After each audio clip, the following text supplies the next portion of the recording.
Bonjour, nous sommes le groupe 4 de la classe de 3e E. Nous allons vous présenter la thématique le groupe face à l'individu. Tout d'abord, ma camarade va vous expliquer le contexte du film qui nous a servi pour support pour cette orale.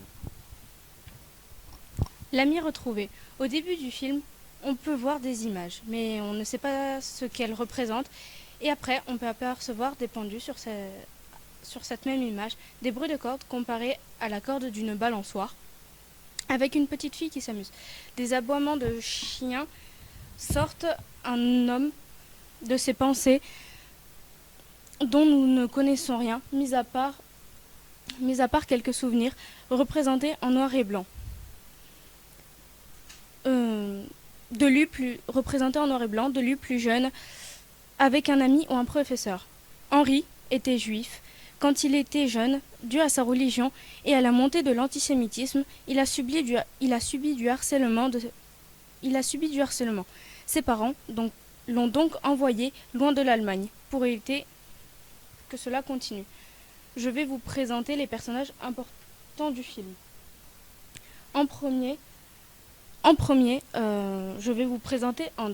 Hans est le personnage principal, âgé de 16 ans au début du film. Il est allemand juif, fils unique d'un père médecin. Il vit avec sa famille à Stuttgart en Allemagne, dans un quartier riche. Il est réservé et plutôt timide. Ensuite, Henri. Henri et Hans sont anciens avocats d'affaires new-yorkais. Il se rend à Stuttgart, ville qu'il a quittée en 1932 à l'âge de 16 ans. Et pour finir les présentations des personnages, voici Conrad. Issu d'une famille de nobles aristocrates et protestants avec un passé prestigieux remontant au XIIe siècle. Il est aussi de nature plutôt timide. Il meurt en 1944 dans des circonstances particulières. Il a essayé de comploter contre Hitler, ce qui nous renvoie aux images du début. Sa mort marque donc la fin du film. La mère de Conrad, représentée ici sur cette image,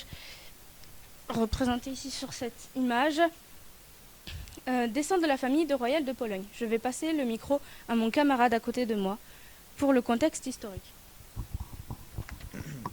Le contexte historique lié au film est la montée du nazisme en Allemagne.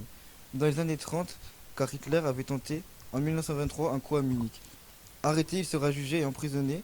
Pendant sa peine, il rédigera Mein Kampf, où il développe son idéologie raciste. Son discours anticommuniste séduit beaucoup de personnes, banquiers et industriels, tandis que les militaires se reconnaissent dans ses propos nationalistes. Donc dans le film, on nous montre que Hitler a su instaurer le nazisme et la peur chez les gens, que ce soit allemands juifs ou allemands non juifs. Et pour finir, nous allons compléter les dits juste avant par mon camarade avec des exemples tirés du film.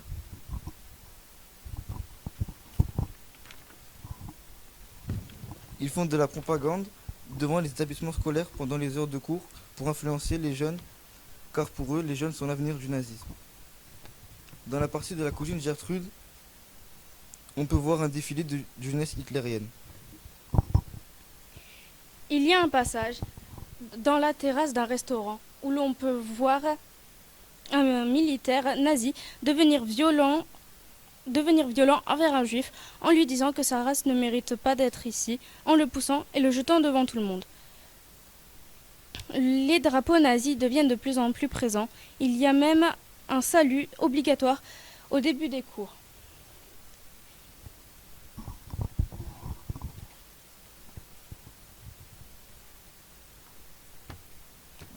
Pour, pour nous, le groupe qui est représenté par le nazisme fera toujours pression sur l'individu représenté par les Allemands juifs. Et voilà, ceci est la conclusion de notre oral.